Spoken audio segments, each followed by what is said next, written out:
welcome to another episode of Peak Potential Success Show. My name is Fong. I'm an entrepreneur, a real estate investor, a business strategist, a speaker, and also a best-selling author. Every single day, I have the opportunity to help my clients unlock their potentials and guide them to succeed. More often than not, I see people not taking action, not becoming a real estate investor, not becoming a speaker or an author just because of one small little detail. Something that either they need to get them off that hump, push them a little bit more, that motivation, that story, that perception, that connection, whatever it is to get them over to reach that new potential. And that's why we're doing this show, because after you watch this show, I want you to be able to reach that peak potential, maintain that potential, and then reach another peak potential and keep on growing and achieve more success than you've ever dreamed of. Today, we have an amazing guest. I'm absolutely so honored to have him. He's a good friend. He's been a part of our lives for many, many years.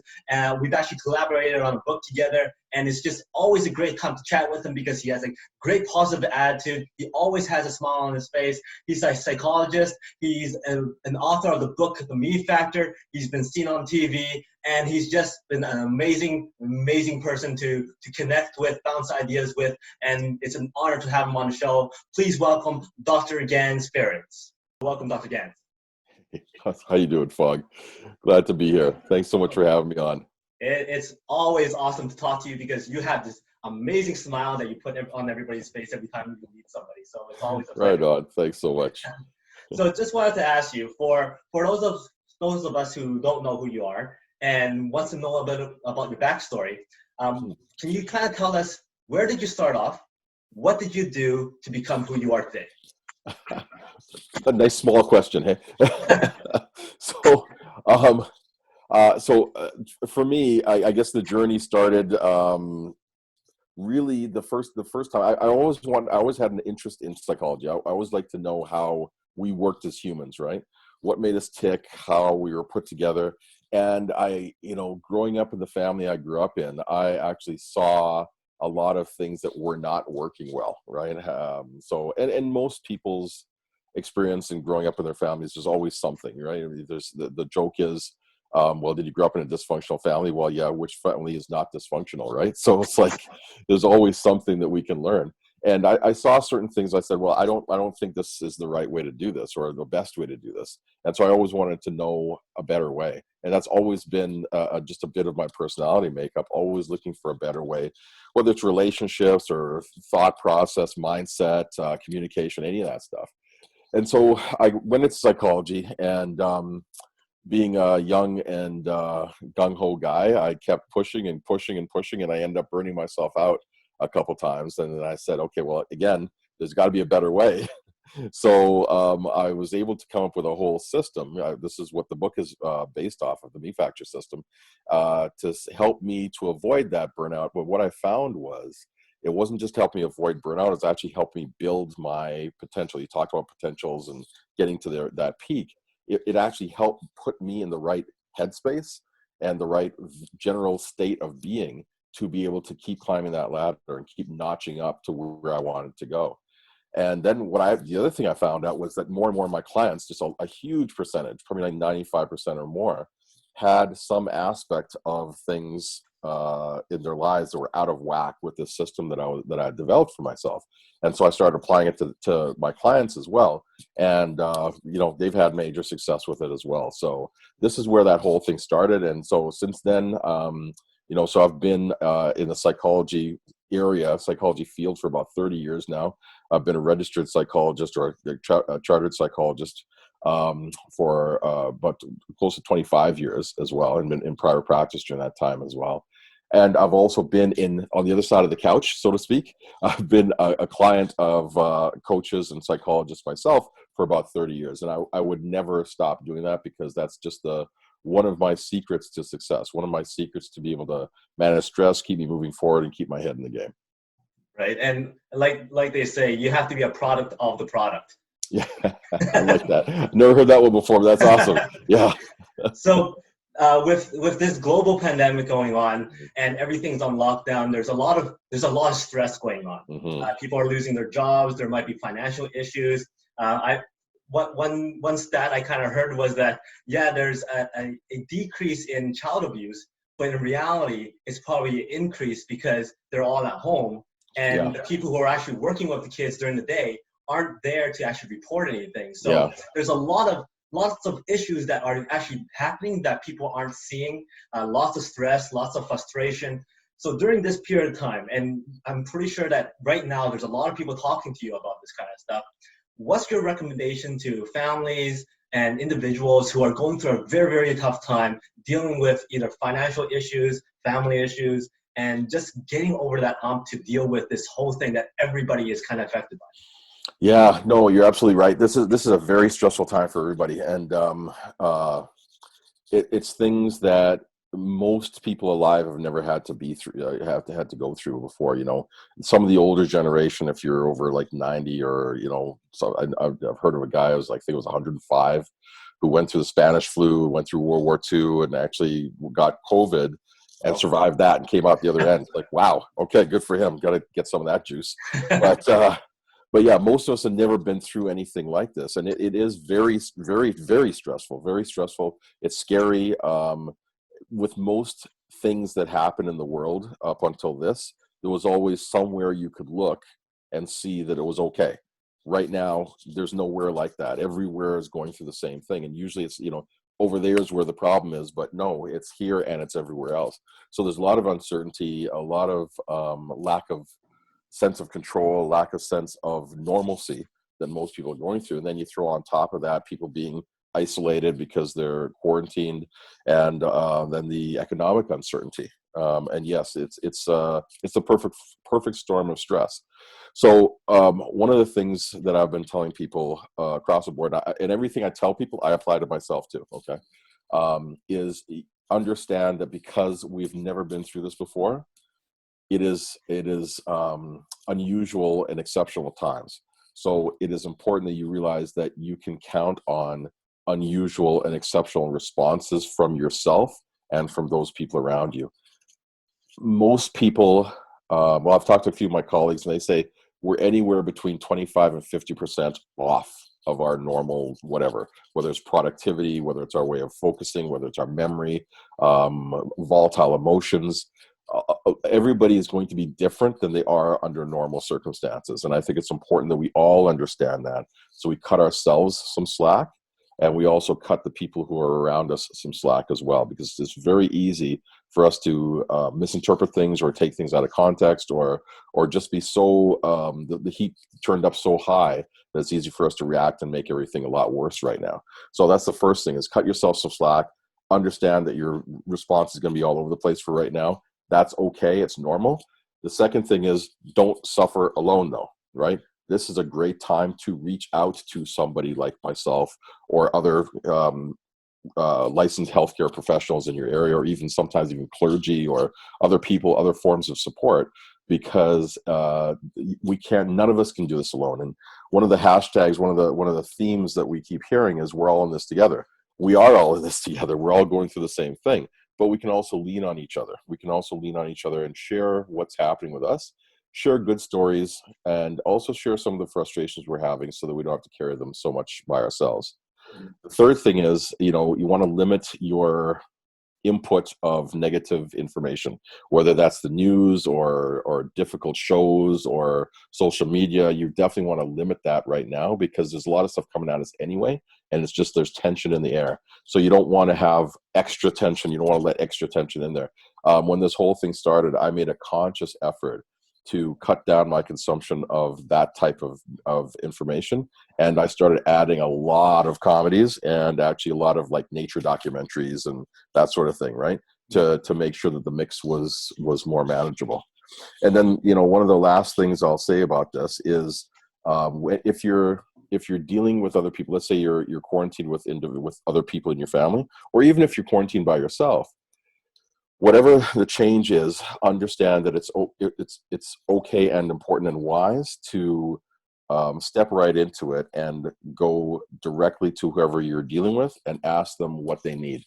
You need to be clear about what you need, and you need to also be clear about what other people that you're connected to need, right? So I suggest call a meeting with your roommates or your partner or your family or whoever. here's what I need. Here's how much togetherness I need.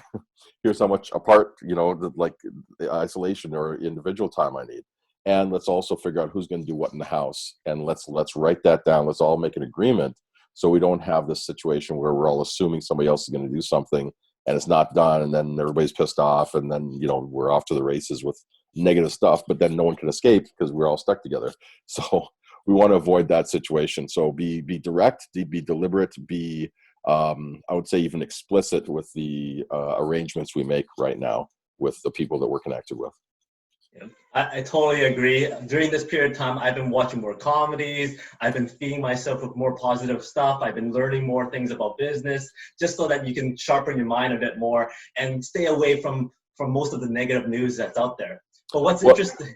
Well, I was going to say too, that's amazing, Fong, and I totally agree. And despite the uncertainty, despite the difficulty and the heavy time, right? The bottom line is we really can't do anything about this. Like, an individual really can't change any of the situation out there. And I go back to that serenity prayer that people have probably heard, right? Give me the wisdom, give me the strength to change the things I can change, the patience to accept the things I can't change, and the wisdom to know the difference. Well, there's a lot of stuff that's built into this whole situation that we can't change. Mm-hmm. So we can then try to accept this whole situation a lot more quickly, like you're doing, and then use and see the advantage like you're doing. Say, okay, well, I guess I can't go anywhere. So how can I make this work for me? How can I, build my brain? How can I build my brand? How can I learn new skills that are going to get me prepared so that when things do change, I'm at the front edge of where I need to be. Yeah. So what's interesting is, I'm not sure, are you familiar with the movie Contagion? No, I haven't seen that one. Okay, so really, for some reason, that movie, which was out like years ago, all of a sudden has so much more viewership just because it's very familiar to whatever the situation is right now. Yeah. So why do you think that the general public would actually gravitate to feeding even more of that kind of stuff when what's actually beneficial is the complete opposite? Yeah. Well, I think two reasons. One is there is sort of a morbid fascination we have as humans with, what is this? Let's poke the dead body, or let's flip over the dead animal or whatever, flip over the log. But I think in most cases, I think what's really going on is just straight up curiosity. Because we've lost our sense of control in a lot of areas, right? Things we used to take for granted that would be there are not there right now. The structure we used to have, say, well, I got to get up and go to work. Oh, shoot, I guess I can't. Right? So we're looking for any sort of understanding or control or some way to make sense of all this. And so a movie like Contagion, or, in my day, it was a movie called Outbreak, right? Because I'm older. There's that sense of, oh, okay, well, this will help me get my head around it. This will help me get, some understanding about it. And at least then, even if I can't control it, at least I can understand it. And if I understand it, it helps me to settle a little bit. So it's not always the negative. Even though that's, it would seem on the surface to be a negative or a troubling type of concept that you're watching. It's actually an opportunity for people to get their heads around, oh, this is what's happening. One of the things, if people do want a very good source of understanding, there's a series on Netflix called Explained. And they did one on the next pandemic that was done probably like a year ago, and then they just released one now called This Pandemic, and they did a very, very good job explaining how all this stuff works and where it comes from and why we're doing what we're doing to try to solve it. So what you're saying is Netflix is not completely a waste of time. No, not at all. So the next thing I would like to know is, when all this lifts, when all things are opened up and people are able to engage with each other and stadiums are open, what do you foresee as the biggest thing that changes? Good question.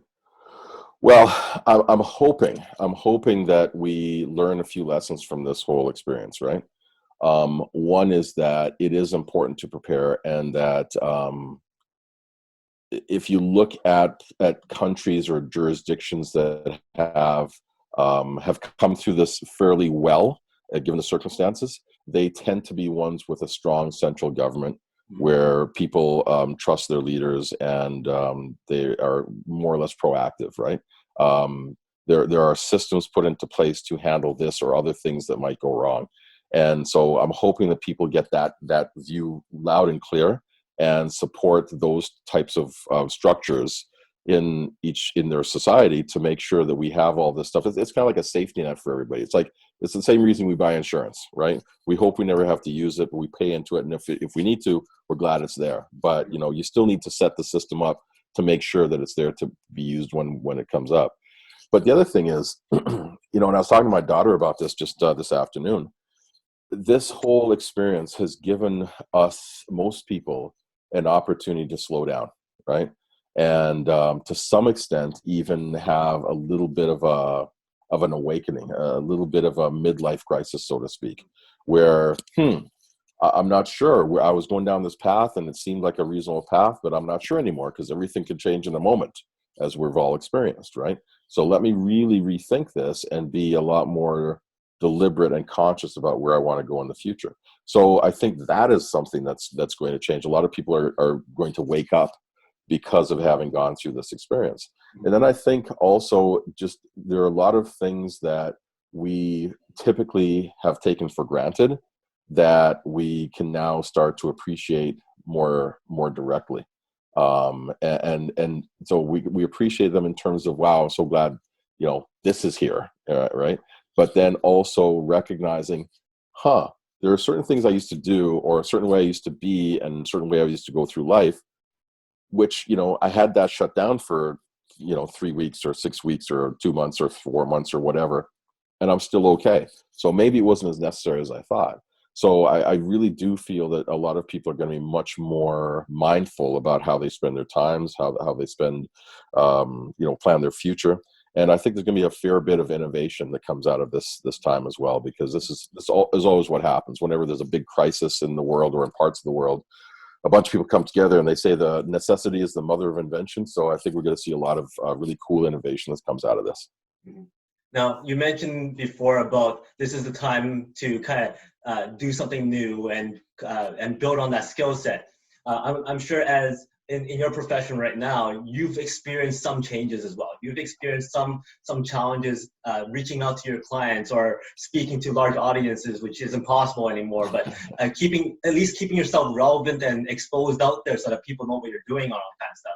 What are some things that you have been doing right now that you have changed to keep yourself busy, to keep your act sharp, something new that you've been trying or developing that you're using this time more efficiently to produce? So a few things. One of the things is I've actually started doing Facebook Lives, which, I dabbled with a little bit before, but I've done 2 or 3 of them. I'm probably going to do another one next week or 2 just to get out there, like you said, just to keep things relevant and share what I know and try to help as many people as I can. We've all my colleagues and myself have all had to figure out some of the video platforms and, telepsychology and different things like that. And, so a lot of us gotten fairly proficient at that really quickly. But, for me, Fong, one of the things that this has given me the opportunity to do is myself and my team, we're working on a new product. Well, let me back up. So one of the frustrations that I've had as a psychologist is that many approaches seem to be reactive, right? Something's wrong, and so we try to fix it, right? Especially in the psychology or psychiatry field, right? Or medical field generally. That's one piece. Second piece is, like, for psychology, a lot of folks don't know how to access psychology. They don't know how to find us, and they, if they do find us, then sometimes it's onerous because they have to physically travel to where we're going to be, and they've got to drive there. So it's it's 1 hour appointment might take them 2 hours or 3 hours depending on the traffic. And then the third, it tends to be expensive. Okay. So one of the things I'm working on right now is a proactive membership where you build competence and learn psychological principles that help you move forward day to day. That is accessible. It's quick. It's fun. It's not heavy. And it's affordable, right? Like less than $30 a month to be able to get these principles and use the principles that I've used for myself, but also used with my clients over the last 25, 30 years, to be able to do that on a proactive basis. Because truly, the best defense is a great offense, right? And so if we're working on ourselves and building ourselves up, we're feeling happy, well, we're much less likely to be a victim of stress and depression and anxiety and some of the other things that come after us. And during this time, there's going to be a lot of fallout. Just like you mentioned earlier, there's a lot of fallout right now in terms of the tension people are under. Yeah. But there's going to be more coming, even as we start to come out of this. Yeah. And so doing something that is proactive in helping you move forward on a day-to-day basis helps to protect you from some of that stuff. And even if some things do go off the rails, you are able to get help quicker and be able to get back to where your normal functioning is a lot faster as well. I see. Now, you've also mentioned before that you're the product of a product. How big of an impact have your coaches been for you? Wow. Geez, I wouldn't be here without them. Let me just say that, right? Like, I mean, I wouldn't be here doing this. I'm not sure I'd be alive, to tell you the truth, right? It's to that level. It's been a huge help. I've always wondered why some people had this stigma towards whatever, getting help, getting a coach, psychologist or anybody like that, because the people who really do the very best at whatever they do, whether they're an athlete or an entertainer or whatever, they have people in their corner that help them to see the things they can't see and help to give them a little bit of perspective and somebody to bounce ideas off of and let them know, what they're doing well, but also where they can improve. So the coaches that I've had over the years have been invaluable to help me be who I am today and keep me functioning. But I for sure wouldn't be married without some of the coaches I've had. My wife being one of the coaches, right? One of the people that helps me to keep my head straight. So I'm a high believer, full believer in that. Mm-hmm. So during all this stressful time, how are you still motivated? How do you still get up in the morning and go, I'm driven to go and impact the world positively? What's your secret sauce? Okay, so a couple of things, right? One is I really do feel that sense of mission. Okay, so purpose is extremely important. When we have a sense of purpose, it organizes our thoughts, organizes our actions, and gives us like an impetus, that juice, like you're talking about, to get out of bed and keep moving. And one of the things that I love to do is help people improve. I love to make sure people are doing the best they can and help them avoid the pitfalls that a lot of us fall into, but we don't have to just because we just don't know or we weren't taught, right? So there's that. And then the other piece of it is I do walk the talk. I'm the product of the product, as you said, right? And so I work the system that I teach, because if I didn't work the system, then I wouldn't be in the right head space and the right emotional and physical state to be able to have the energy to jump out of bed. So one of the things I've been doing during this lockdown time is I've been, I said, okay, there's a great opportunity for me to build the habit of working out every day. So I'm building the habit. I'm not 100%, but I'm probably like 80%. That's pretty good. And I'm, doing it consistently means that I'm building that habit so I can be happy about that. But I also get the benefit of actually exercising and, eating well and that sort of thing. So making sure that my physical and emotional state is looked after gives me the fuel that I need to be able to jump out of bed the next day and keep going and keep driving forward and helping the people that I want to help. Mm-hmm.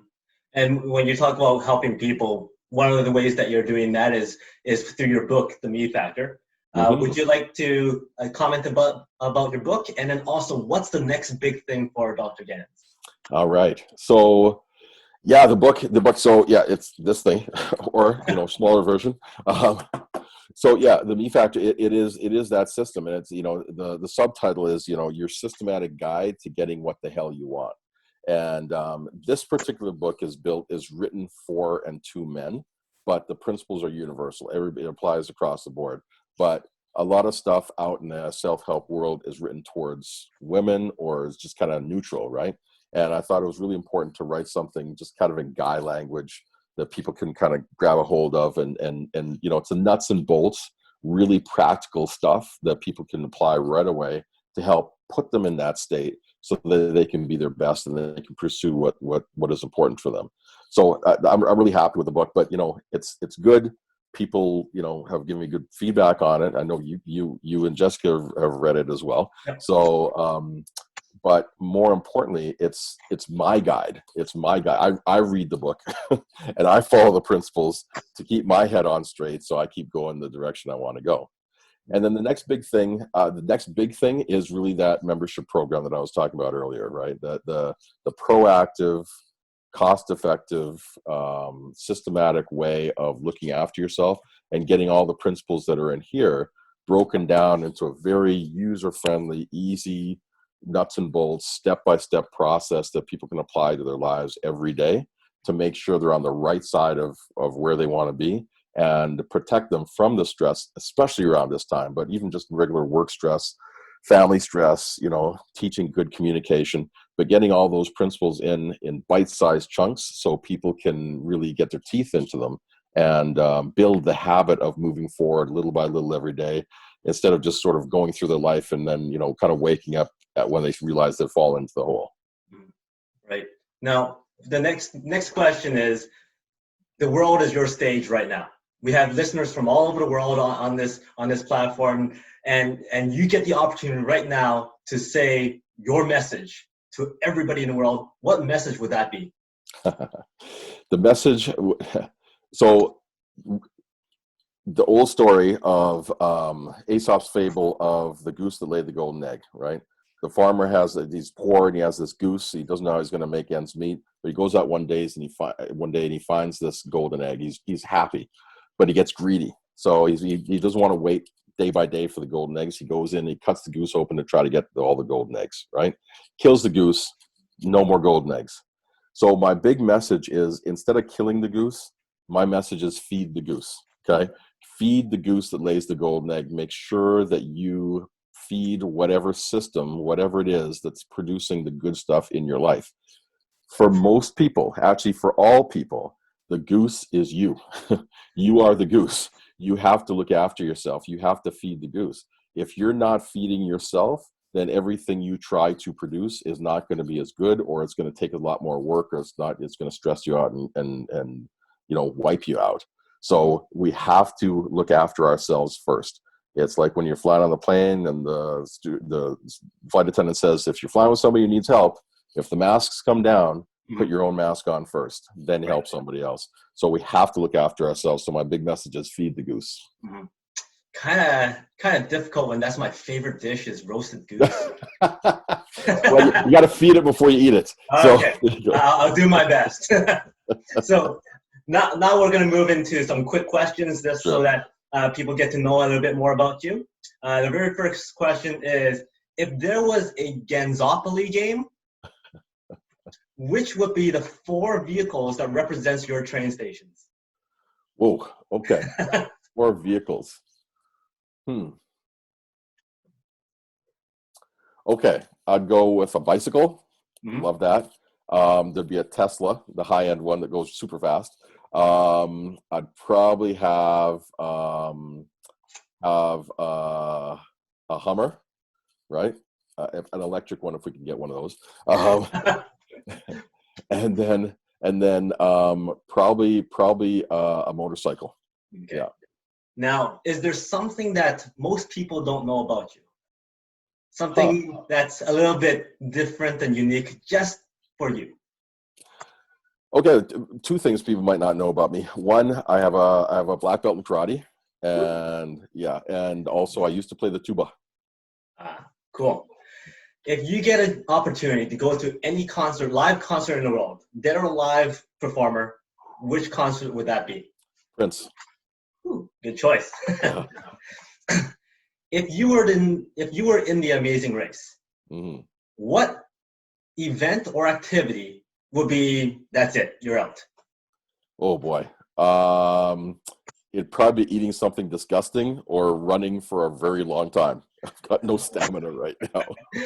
Awesome. And finally, we're going to play What is Success Like? And for those out there who don't know, entrepreneurs were always put into situations where we have to think fast on our feet. So Dr. Ganz is going to pick a number. I'm going to go through these cards, and that number is going to represent a card, and he's going to say, success is like this item. Alrighty? Okay. So give me a number between 1 to 10. 7. 1, 2, 3, 4, 5, 6, 7. Teabag. Success is like a tea bag. Okay. Success is like a tea bag because it's flavorful and it contains a lot, but sometimes it takes some steeping and some time in some heat to generate the full flavors so you get to fully enjoy it when you're able to sit down and take a break. Awesome. Well done. So thank you very much for your time and your expertise. If people want to get in touch with you, either get a copy of your book or ask for your expertise, what's the best way to get in touch with you? The best way is at my website. So that's askdrganz.com. So that's ask DRGANZ or Z, depending on what part of the world you are in, .com. Askdrganz.com.